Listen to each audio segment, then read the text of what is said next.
Hello and welcome everyone back to the Realtor Roast Talk Show, where we roast real estate myths and brew up smart strategies. I'm your host, Ethan, and today I am joined with... Zoe. Edward. Brian. Norman. Awesome. So, a little bit of backstory. We're all from the same brokerage. We're all realtors. And today we are here to answer some first-time home buyer questions. Right, guys? Yeah. Yep. We've all had our fair share of experience with first-time home buyers, and there's these small little nuances with them, whether it's a little bit of information that they get from people that have previously bought houses before, or just some kind of conclusions that they come up with by themselves. There's always some kind of, I would say, dare I say, stereotype with first-time home buyers, right? Preconceived notions. Preconceived notions, exactly. So today we wanted to break down a few of the most common first-time homebuyer myths that we have encountered, and we wanted to try to break them down with you guys, give us a little bit of our 2 cents, and try to explain, whether we disagree or why we disagree with them. So, Zoe, why don't you lead with us? Why don't you lead us off with our first question? Okay. A lot of questions or a lot of conversations that I hear normally with first-time home buyers is that they don't have enough money to buy a home. And I just, straight off the bat, that's false unless you talk to a lender. Because they're the ones who really take into account, your whole financial portfolio and really understand, if you are able to afford a certain payment. So, hey, maybe you won't afford a house that, that's your dream home of $3 million, but you can afford something that's $800,000, which is still a home. So I think before you assume that you don't qualify for something, definitely talk to a lender and have that important conversation, because you might qualify for something that you were initially looking for. Yeah, so just want to let you guys know again, feel free to interject anytime. This is kind of open mic kind of situation. Okay. But yeah, definitely agree with her. I feel like a lot of people, especially in California, where prices just keep going up higher and higher, a lot of people, the first time they think about buying a home, unless you're super financially passionate, your first thought that comes to your mind is, I'm never going to be able to afford a home.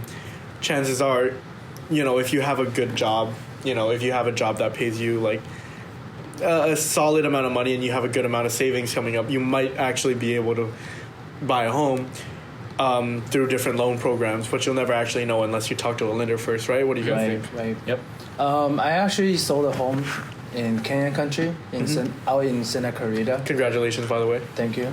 And to be honest, I received 5 or 6 offers. They're all putting only 3% down. Mm-hmm. Only one guy put 5% down. Oh, wow. So that just tells you some house people are still buying with low down payment. And the buyer that we accepted offer actually went with the conventional 0% down California. It's called a CalHafa Dream for All program that they offer. The government offered 20% down for the buyer. So the buyer didn't really come up with money. Yeah, so instead, they didn't even come up with the closing cost. Oh. They put 18% towards the down, because government gave them 20%. They put 18% towards the down, finance 82%, 2% cover the closing costs. Wow. And so they buy the house with 0 down. Wow. That's really good. Yeah. Do you know what was the closing price for the house that you sold? $619,000. That's a really good price too, especially for 0 down payment. And not only that, the buyer actually asked the seller to pay for $10,000 towards rate buy down for them. So technically, they walked away with $10,000. Yeah. For buying a home. Yes. That's really good. Yeah. Yeah. So it's. I mean, do you guys have anything to say about that? Yeah. Also, I guess if you're a veteran, if you're in the military, you can also qualify for something called the VA loan, and that is also 0% down as well. No PMI. So that's something that people can consider as well. Yeah.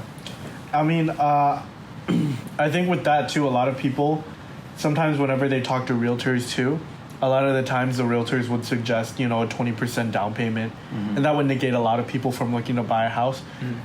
All honesty, I think we all kind of encourage people to try to come up with a 20% down payment just because it's easier for us to negotiate with it. But in the small chance that they don't have it, people always have ways of finding different different loan programs or different programs with their lender in order to come up with that money. And now that we know that there's 0% loans out there, it comes to show, especially since you accepted an offer with a 0% loan too. Yeah. It comes to show you don't always need the highest down payment. Sometimes you don't even need down payments. Correct? Right. I think also when you do end up having that conversation with the lender, it's important to, they're going to ask you questions like, what do you do for work? And they'll also take into consideration what you do, what your occupation is. And sometimes you can qualify, like as Ethan mentioned earlier, like what certain programs could help you get. So like if you're in healthcare, you could qualify for certain programs, certain lending programs. Maybe if you're in education, there's something called the USDA loan, and if you use that, if you're looking for homes in like a rural area in California, that could also help you. That's one that not many people know about, so that's something you could consider too. Yeah. And if you don't have the 20% down for a loan and your income doesn't qualify, you can still go with the stated loan income. Yeah. You guys know the stated loan? Stated loan, basically you just state your income and you will still qualify. But as long as you have a certain down, like I know a lender who can do stated loan. You basically state your income. As long as you have 10% down, good credit, you're good. Non-QM too. Non-QM. So then even if you, let's say, for some, especially so like this comes to like business owners too, sometimes your salary is not actually what's reported on your taxes or sometimes your statements. So certain lenders will have those programs to do non-QM. I forgot, what does non-QM stand for again? Non-qualifying mortgages. Non-qualifying mortgages. So they'll have different ways of evaluating whether you'll be able to, like your payback value in order to get that loan. So even if you don't have like the highest paying job, or even if you, let's say, don't have any savings, always, as realtors, I think we're on a general consensus, talk to a lender first before you make any decisions. Yes. So that you'll always be able to fully understand what your buying power is, correct? Yep. Yes, wait, can I add on to that? Yeah, of course. Because, just with how important we've, talked about how benefiting it can be to you to talk to a lender to figure out like what your buying power is. That's why we suggest not looking for homes if you're not pre-approved, because you genuinely don't know where you stand, and you might be looking for things that are out of your budget, or maybe you're being a little bit too conservative with yourself, and you can go that extra 100, 200,000. You never know. So yeah, it's just really important to talk to a lender. Yeah. Yeah. I want to move on to our next question. A lot of times I always hear a similar situation. I don't know if you guys have had this, but sometimes when you're doing open houses, you'll have a couple of buyers come in trying to get in contact with the listing agent, or hoping that you're the listing agent, trying to get in contact with you, right? Yeah, all the time. Reason being is because they think that if you get in contact with the listing agent, you'll be able to get a better deal. The fact that you're also in connection with the seller too. Either that, or sometimes first-time home buyers will hire as many agents as they can, so that once an agent comes to them with the best deal, the best price, they'll choose that agent. What do you guys think about that? I think usually people that want to go to open house, and they're not exactly looking for a lot of agents to use. They just want to see which agent that could get them the deal to go to. And sometimes they think the listing agent will help them, but usually it's not, because the listing agent is always gonna be, representing the seller. But they will always think that they will get a better price with the listing agent, which is not always true. Yeah. Like, I think I never had this happen to me, but actually I had kind of a similar experience where I went to go do an open house for one of our friends, and a lady showed up, and she was like, "Oh yeah, you're the listing agent, right? So then you can get me a good deal." She explicitly said that to me, and I had to explain to her. I was like, "No, that's not usually how it works," because I think one thing that a lot of people miss is that at the end of the day, there is going to be a conflict of interest if you're working with the if you're also, working with the listing agent as a buyer, because there's always going to be a conflict of interest, Yes, you're going to try to get the best deal, but at the same time, you have to remember the seller's agent is also getting a compensation through the closing price. I had a very similar story told by our friend Derek. Derek, you're back there. While you're back there, vouch for this for us. When you listed that property in, I forgot where, but you listed it and you had so many people, and you hosted your own open houses. You had a lot of people come to you trying to take you out to dinner to get you on good grounds, right? Yeah, I had people that were trying to take me out to dinners, inviting me over to their homes, and I feel like a king. But at the end of the day, they were doing it because they were trying to. Basically trying to negotiate down the price. Exactly. That's yeah. Did you sell to any of them? No, I did not. Exactly. Yeah. That's the end of the story. Because at the end of the day, it's all about business. So I can't let my personal feelings get mixed up. Exactly. And at the end of the day, too, like when you're lowering the price too, you're lowering your compensation. Absolutely. So there's always going to be some kind of conflict of interest there. Even if I did take it just because of, for say, if they took me out for dinner, I wouldn't be a good agent. There you go. That's the main thing. So that's the general consensus for most people. What do you guys think? Do you guys have any of those? Have you guys ever had like a situation like that? Well, usually what I tell them is that usually it's the seller that gonna make the decision when all the offer come in. We present everything to the seller, so it's the seller that finally make the decision. We are just there to give them, advices and give them all the proof of fund and give them good advice so they could make their decision. Yeah. That's true. I think right here we're talking about some home buyers using multiple realtors at the same time. When a home buyer tells me, "Hey, I'm working with another realtor," I will tell them how I'm different from other realtors, and I will ask them to go do some research, and I will even spend 30 minutes sit down with them to go over the home buying process and answer all their questions. But I will ask them to give me an answer if they decide to work with me or another realtor. I do not want to fight for a business over, if the client cannot even make the decision who they want to choose, I'd rather be out. I don't want to work with that kind of buyers. Yeah. I think also going off of what Edward said, even if what everyone said right now wasn't true, with the new BRBC, which is the Buyer Representation and Broker Compensation Agreement, there is a possibility that you can mark it off as non-exclusive, which means you can work with other agents.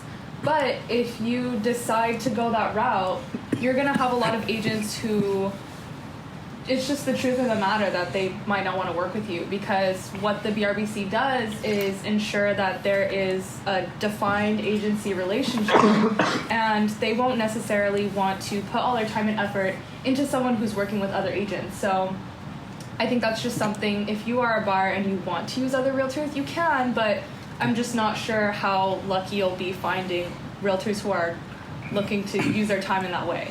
So just something to consider when you are looking to go that route. And also going off of the BRBC as well, if you want to make sure that these BRBCs that you sign are not exclusive, because if it's exclusive and you sign another exclusive agreement with another agent, you could be entitled to pay compensation to both of them. So just be careful and make sure you read the fine print with all these representation agreements that you're signing. Yeah. I think when it comes to buyers doing multiple realtors at the same time, I think a lot of people have to remember this too. Having a realtor that you can get along with, and also because buying a home for living purposes, like buying a primary residence, is a very emotional process. It's very important that you also find a realtor who will be able to understand your needs too. If you just go by any realtor who's gonna help you close a deal, it's gonna be I have no doubt that they'll help you close a deal, but it might not be in the way that you want it. You might not actually get to see some of the houses that you want. They might not actually present to you the certain criteria that you were looking for, even suggest to you hey, I think this house might actually fit what you guys are doing for, or help you guys plan out pretty much the next couple of years for you guys, you know? And I think when you're working with different realtors at the same time, it makes it difficult for all of those realtors to better understand your needs, right? Because you know, when you're looking at different properties and you're not communicating to you know, at least one certain realtor about what your problems is, they're never going to be able to develop that full idea of what you're actually looking for. And they're just going to keep throwing you blank options. True. You know? And because when it came to me helping out one of currently my favorite clients, you know, we took out one day and I showed her kids like 15 houses in one day. And that entire day told me so much about what I needed to know about them and what exactly they were looking for. And at the end of the day, it was so easy to help them find a house that they actually wanted to do, because I just spent so much time with them trying to be able to find out what they were actually looking for. And I think that's the kind of stuff that really makes important, like just choosing one realtor. And like on top of that, using multiple realtors at the same time, like it keeps communication just so much more simpler. You know, you don't have to be sending out different things to different realtors saying, hey, can you show me this? Can you show me this? What's the best deal you can get me on this? You know, can you negotiate this down for me? It's like, home buying in itself is very overwhelming. Why overwhelm yourself more? From my experience, I think most of the people that will choose the realtor when they already know what they're doing and they already choose the realtor that they're gonna work with. The people that haven't chose yet is the one that's still trying to get a feel with all the realtor that they're working with. Like the one that I'm trying to work with right now, she is still using one of her friends as a realtor and she's not really happy with it. So I'm still talking to her within this month, and they're trying to finish their deal so we could go and look for another house. So usually for me, some of them I know they just gonna try you out to see how well you do, and if you could show them that you are doing better than their friends, they are willing to work with you. Then they'll trust you, and I have no problem with that, because then I know that they will know that I could do a better job than what their friends are doing for them. Yeah. Do you want to talk about it? No? I'll share one story. There was this house in Hacienda Heights. It was on the market for a long time. Seller finally decided to use a different agent to list the house for sale. But they didn't list it lower, despite they haven't sold in 6 months. They actually listed 100,000 above what they were initially asking for. So when I saw that, I did my whole research. I was like, this house it's been on the market for 6 months, hasn't sold. They didn't do anything to the property, not even a single improvement. And the listing agent now is trying to sell for 100,000 more. Imagine if you just if you're a home buyer and you go to the listing agent to represent you on that deal. Do you think that listing agent is going to tell you that home hasn't sold for 6 months and for 100,000 less? Of course not. The listing agent is going to tell you this home is hot and it's going to sell quick, so you need to pay 100,000 above market value to get that house. So, you know, I'll share. I get it. I'll share one more experience of mine that I did have. So there was this house that I was talking to someone about, and I was trying to help them sell it, right? We opened it up to a few investors to try to get them in, and pretty much the issue was we listed the property, but we couldn't end up getting it sold because of the situation that the seller was in. The seller wanted to use a different realtor aside from me. And pretty much what happened was the timing was really hard to communicate between me and the other realtor, because obviously I'm doing sell side, other person's doing the buy side. It's hard for me to be able to time it right in order to make sure that my client sells so that they could buy that house after. All of that miscommunication and everything, and that delay between the timing between me and the other realtor ended up having a clash. So that's another reason why I would say, like, you know, it's important to have that one. Just try to work with one realtor, or at least one team, so that, you know, people who work well together, they're able to make everything move slowly for you. You know, when you're working with two different realtors from two completely different places, and you're trying to communicate with each other, and especially in something so fragile as like a sell and buy, you're gonna see so many problems come up where you're adding a new lane of communication that we have to walk down in order to make sure that all of this works out better. Mm-hmm. You know? He meant smoothly, not slowly, by the way.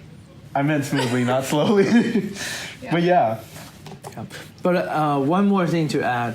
I feel like when some home buyers, I just don't understand why they are using multiple agents at the same time. Mm-hmm. They want their agent to work for them, and they think using multiple agent will have multiple agent working for them at the same time. Yeah. But we're actually not in a position to work for you because we're fighting other realtors to try to get your business. Yeah. And you know what? There's one time I was working with a buyer, and out of nowhere, out of the blue, she told me she's using a different agent. Mm. That agent, I showed the home buyer a house and they really like it. That agent told the buyer that house is a crap house. It's a shit house, not to buy. Mm-hmm. Yeah. And then she make up some fake reason why that house is not good. But the buyers really like that house, so guess what the agent did? The agent went to the buyer's house at night with the RPA asking the buyer to sign on the spot. But That's buyer really shady. didn't. Was this before the BRVC? This was before the BRVC. Oh my god! That's really And then shady. buyers didn't sign because they feel entitled. They feel that I showed them the home. Yeah. But you can see that agent talk shit about the house. Now trying to get them to write an offer with her. Yeah. So it just made a mess. When there's so much mess going on, how do we have the energy to fight for you when we're fighting other agents? Yeah. Because, like, as an agent, we're very ready and willing to commit to you, but we would like the same reciprocated. Exactly. Like, we want also commitment from your end. I would say the only time that I've ever accepted having someone work with different agents is if they're investors. Because investors, they're here looking for opportunities, you know? And they're, at least my investor, he's a very reasonable person. You know, the people that I work with, they're like, as long as you send it to me, I'll be able to work with you. You know, because I know they know what you're able to do. They know it doesn't matter which realtor you're willing to work for. As long as they're willing to do what you tell them, it doesn't matter what, like, you know, like who it is. You know, as long as they're fast, they're gonna listen to you. That's all that they need. Once that opportunity comes up, they send it to you and they work with you. You know, that makes sense. That is the only case in where I say, like, yes, you should be using you could be using other realtors, is if you're looking to invest, because different realtors have different off-market opportunities. Yeah. If you're looking for off-market, that's the only time. Because some of the agents, they tell the buyers that they have a listing, they have houses that only they have access to. So a lot of buyers have this misunderstanding that they think that different agent will have different house that they could see. So that's why I always tell my client, all of us agents are looking at the same houses. We have access to the same houses that we're all looking at. So there's no different. That's why most of my clients, the first thing I tell them is, whatever the app they're using, you're looking at the same house that all of us are looking at. So then what I give you is the most updated. Yeah. Okay, and the other agent could tell you that they should have the same thing we do. Yeah. That's why they will trust me. And so most of my clients, whatever I send to them, they will always come back to me because they know that I tell them, you know, all of us are using the same, you know, the same app, looking at the same houses. That's really good. I forget to tell my clients that sometimes, but so I think that's a really good important Some of them detail. think that, only Zoe will have it, and then they'll use that. So I always tell them, no, Zoe get update from us. So we will have access to everything first. Every agent have access to the same thing. So, you know, they're not getting anything better or that they're not, you know, sometimes they I think either somebody or somehow somebody's telling them that they're not getting it, and they think they're not getting it, so they're using different agent. They're thinking that they'll have better chances, but I tell them, whatever they see, everybody have access to it. Yeah, the MLS is, I think, something that a lot of people need to get used to. That like, it's one place that distributes to Zillow, Redfin, and everything else. We go directly to the MLS, so we find all pretty much from the same database, same criteria, same search engine, everything.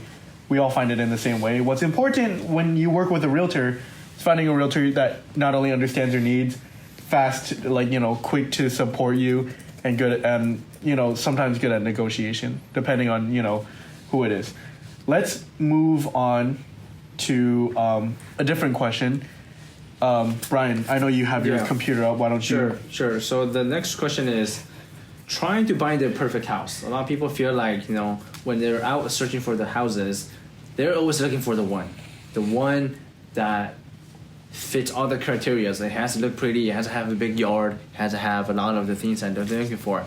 And most of the times, it's not like that, right? Because on the market, we actually have a lot of houses that are that were made during different years, different designs, and so it's pretty hard to find the perfect house. Like personally, for me, when Edward brought me and my wife to go see houses to buy, we know going in we're not gonna find the perfect house. So we went in open-minded. We're like, okay, at least if we are 60% there, we'll get it. Yeah. 60%, right? And that was because like for us, we're not looking at this house as a forever home. For us, it's just a starter home. We know we're gonna move anyway, so we might as well just like move into one spot, live in it for some years, and then get out of it. That's kind of what I think. Yeah. That's the way, honestly, it should be, especially in California. We talked about this last episode.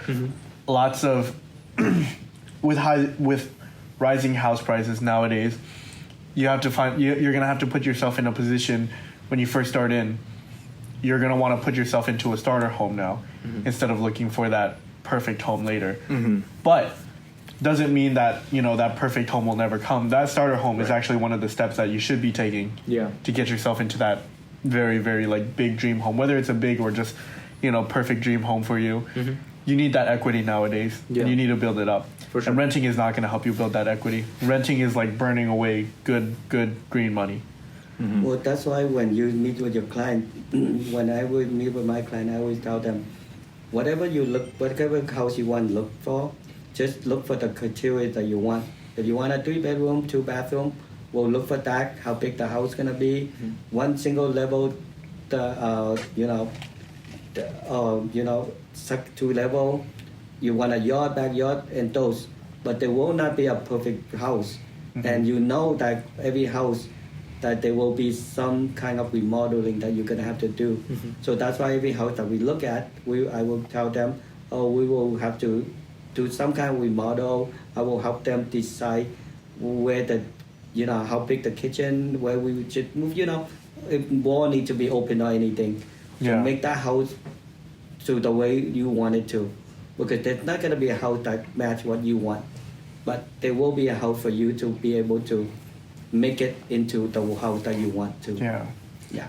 You know what just came into my mind? I think I realized, I recognized every time I ask like different home buyers or different like leads how long they've been looking, it's always first-time home buyers that always spend the most amount of time on the market. And it's usually, I think it's because of these myths, these misconceptions, especially like these high standards that they have to buy the one that holds them back. You'll see, when it comes to trying to find someone who has already bought a house or like, seasoned home buyer, they're so quick. They're so fast with everything. Because the home buyers, first-time home buyers especially, they always think they're gonna stuck with the house for 30 years because the mortgage is tied down for a 30-year fix. Yeah. You don't actually have to stay in it for 30 years. You can sell it right after you buy it. As soon, like a month later. You have to remember, most of the clients that when they first buy the house, they think that this will be the house that they're gonna buy. They're gonna live there forever. nobody anticipate that they will sell or do they move until later on, 5 years after they move in. Yeah. So for them, that's why usually when I show them houses, we always go and we always talk about how we're gonna remodel the house.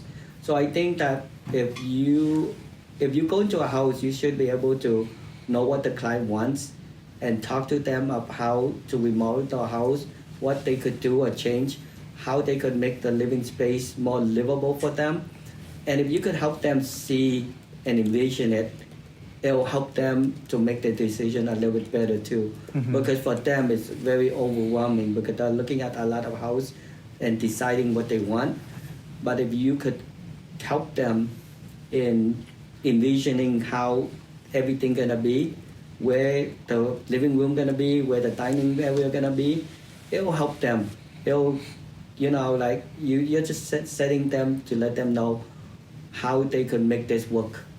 And that's about, helping them to make the decision better. You actually brought up something very interesting that I wanted to bring up.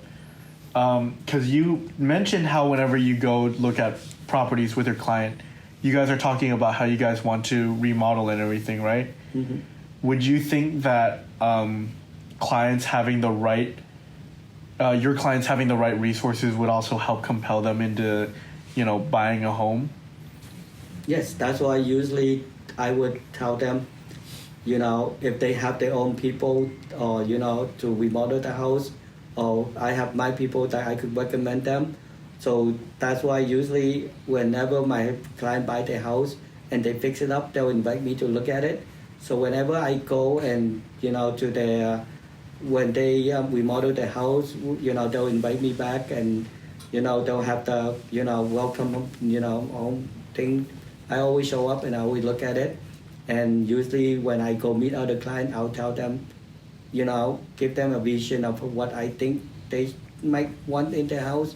And they will, at least have a vision of, because perfect house is not, there's not going to be a perfect house. There's always going to be a house that you have to make it into what you want to, right? Because every house we bought, I'm pretty sure you buy your own house and you have to do what, you have to upgrade it, make it into what you want, right? Like every restaurant, I remodel my restaurant and make it the way I want it to function for what I want. It's not going to be the same way what other people might want. Yeah, very true. One more thing I want to add is when I work with home buyers, I tell them, we have to have a plan. When you want to buy a house, when do you want to buy it by? 3 months, 6 months? And every month I will sit down with them to go over with them what the current market, has the current market changed? A lot of times they start off with $1 million budget. They want a 4-bedroom, 3-bath. But when the market is hot, what happened? Home prices sells for higher, and then the new high price will now become the new price, will become the new comps. So then the next house will be even higher and higher and higher. So after 1 month, when we sit back down, we discuss, your $1 million budget now can only afford you a 3-bedroom, not a 4-bedroom anymore. So time is not your best friend. Not in California. Not in California. So have a plan and try to execute it. Like Brian said, 60%, 80%, you got the right location, right school district. That's it. Just go with it. Because Brian, in the first episode, told you, if he had waited 10 months, he would have missed out on the $100,000 equity. So time is not your friend. It's a living truth right here. I feel like Brian's home buying example is the perfect example. It's such good examples of why you should always listen to a realtor. And Edward actually told us today before we were buying. You were using a different realtor before you actually used him. Oh yeah. So that was actually when we started looking, we were just your own brother. We were on Zillow. We were on Zillow because we just want to go see it immediately. Right? ASAP. He was living in Temple City, so there's no way we can get him out there within an hour. Right. So for us, we're okay, we're just gonna go have a look, and that's it. Take advantage. Yeah, the we just want to realtor? take advantage of the realtor. I Poor know we Zillow wasted- realtor. Poor dude. Zillow. I know. We wasted his time. Dude, Zillow realtor pay money for that. I was a Zillow realtor, Yeah. and I get nothing. You were getting this kind of lead. Take advantage of you. Yeah, it's know. exactly people like you. Yeah. I ghosted him afterwards and I feel sad. I hope all of my Zillow leads feel sad too. But yeah, I mean, so honestly, at the end of the day, you know more than ever that, you know, had you not been encouraged to buy now from your realtor, you would have lost out on that $100 of equity. Yep. You would have ended up having to- 100,000? 100,000. Yeah, 100,000. My gosh, $100,000 worth of equity, and on top of that, had you waited, like he said, whatever you had in savings, whatever you could afford at that time, your $1 million budget. How much was it again? 800? 850. 850. Your 850 budget probably wouldn't have been able to get you the same kind of house later on. Yep. And that's the truth. So I would say, you know, your situation, perfect example of why every time anyone talks to a lender or a realtor, they always say buy now, especially in California. It's just common practice, you know? If you're okay accepting the cost and you're okay waiting, or you say, I really want to save up more and then wait, then it might be like, those are the only times where waiting might actually be helpful for you. But at the end of the day, waiting will never ever put you in that position anymore. You know, in a place where equity always rises, waiting is not your friend. Yeah. Let's go with the next topic. Yeah. You don't need an agent. The next topic is you don't need an agent. Just use Zillow. This applies to not only just for sale by owners. This could also apply to home buyers too. You know, like sometimes some home buyers, they don't find the value in actually being in finding the agent. You know, they're just looking for other agents or agents out there that they feel like could meet these certain standards that they're looking for. Let's say it's I don't want an agent. I just want an agent who will listen to me. I just want an agent who will get me the best price. I want an agent who will save me commission now. I just had a talk with one of my clients. They were holding to me. They were like, we have an agent who said, if they can't, if they can't get the sellers to cover their compensation, that they would only charge me 1%. The minute I heard that, I was like, I don't know if I want to play with that. But I told them, let's meet and we'll talk about it. We'll see what you're actually looking for.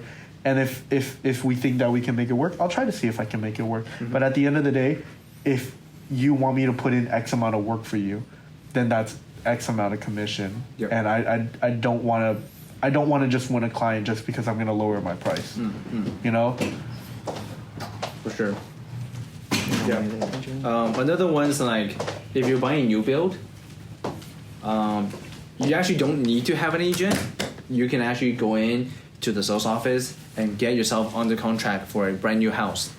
But the thing with that is, you'll have to look through all the contracts yourself. You have to look through all the fine prints and see whether or not the builder is actually giving you like a good deal on the new build, right?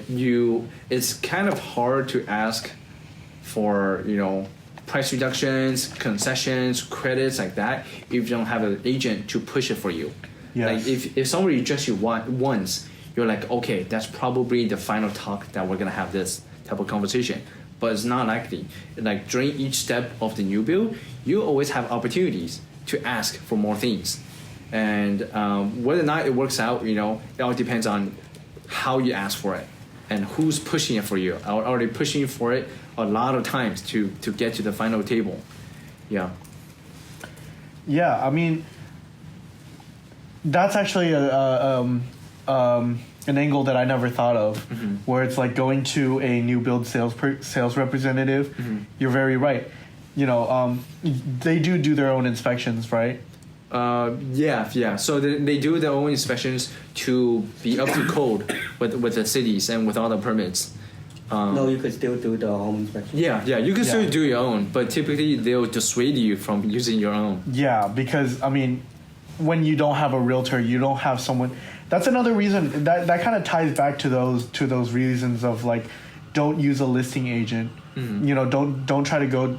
I wouldn't say don't do it, but you should try not to. If you're really looking out for what you want, not just like a fast or cheap sale, you should be working with a buyer agent and try to incur that. And even like I would encourage, look out for that compensation, because at the same time we get that inspection, and we're the people who are protecting you from years and years and years of substantial repairs that you might have to deal with.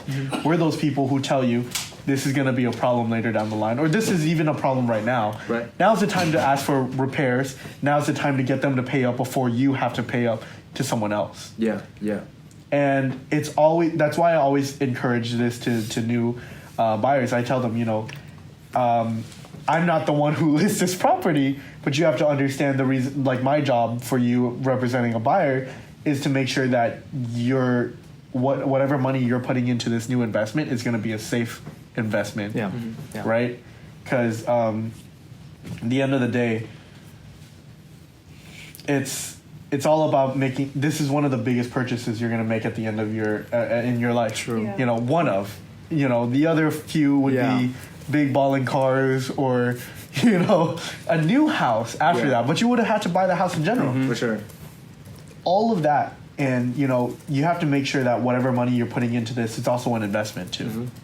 So that whatever financial advice we're giving to you later on, which is when you sell, you'll have more money, or when you want to refi, or if you want to do X with your equity, that it will work. For sure. Yes. Yeah. That's our job, to make sure that those options are open for you in the future. Or even simple things like making sure your roof doesn't leak in on you, your foundation doesn't give way. I've seen too many videos of second floors, crumbling down, and it's like that would have been something that a realtor would have pointed out later on. Yeah.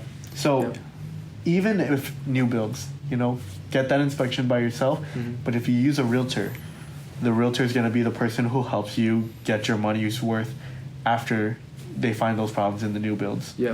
I also want to add one more thing to that. So with the new builds, the builders already baked the buyer's agent compensation into the price. So if you don't have a buyer with you at the first time that you guys are looking at the houses, it's a waste of money, right? That money doesn't go back into your pocket just because you didn't come with an agent. It actually saves the builder a lot of money, 2% usually, right? If you go there without an agent. So that's another point that if you're buying a new build, go with an agent at your first time. Yeah. So this topic is you don't need an agent, right? Sometimes for sell by owner, they don't want to use an agent to list their house. Sometimes home buyers, they feel like they don't need an agent. But as an agent ourselves, when we go buy in other states, other cities, we might use an agent. I would use an agent, and I would pay freaking 3%. I would. For service. Yeah. And the reason why they should use an agent is because they don't know how many deals we save. Imagine you're a seller, you don't need an agent, you contacted by a buyer offer on your house, talk shit about your house. How are you gonna be offended? Yeah. And then you want to cancel that buyer? I would crash out. You see? But as an agent, we don't let you know that, but we'll tell you in another way, right? And then make the deal work. Same thing when a buyer sees a home, they might talk shit about the house. They might talk shit. We won't tell this. We'll, basically what I'm trying to say is we protected the deals. We hear so many things, and not all conversations should be heard by the buyers or the sellers. I think we're there to save the deals. The minute you feel like, this sale went really well, I don't feel like this realtor should deserve this commission, you knew the realtor did a good job. Yeah. I had a very, very similar experience in Beverly Hills with that client, and you guys know that those clients were really, really aggressive. We bargained a lot. and I had to take so much from the seller and the seller agent, just talking so much smack about my clients. And I was the one who had to maintain composure and make it like, you know, hey, at the end of the day, we're just trying to sell this house. But they made it so personal. I even started getting mad on behalf of my client, going like, you should not be saying that stuff about her. I don't know her that well, but man, that is some petty stuff that you guys are doing. You know, but all of that pettiness gets put aside. Like, we're that filter. We're that filter that takes the emotion out of this transaction. Yeah. Exactly. At the same time, like, because it's already emotional enough as it is. The minute someone says, like the minute that two families start meddling, it gets really messy. Now, I won't say that there's sometimes that it does work out. Majority of the time, it does not work out.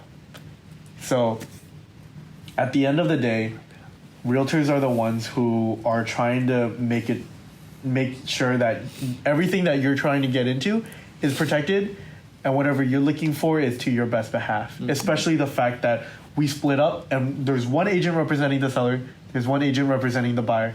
No conflict of interest, so that whoever's representing who, they represent the other person. Not that you don't know who's representing who. Yeah. Facts. I think also, just a really quick point, I don't know if you guys already mentioned it, but laws are always changing, which means that new contracts are going to come out that like follow or abide by those new laws. We had one of our affiliate transaction coordinators come in and give us a refresher on like all the new contracts that are coming out. She mentioned that there's going to be 60 to 70 new contracts and new forms to fill out by June.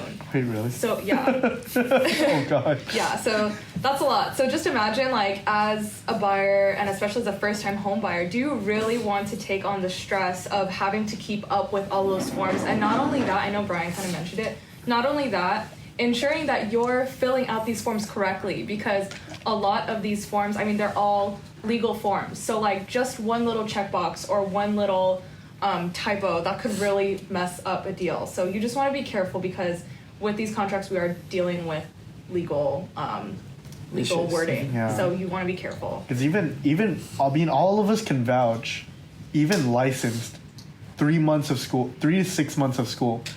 After all of that, you have all of these documentations presented to you. You have no idea what they say, right? It takes us a good amount of time to learn all of them, and the fact that they're constantly changing.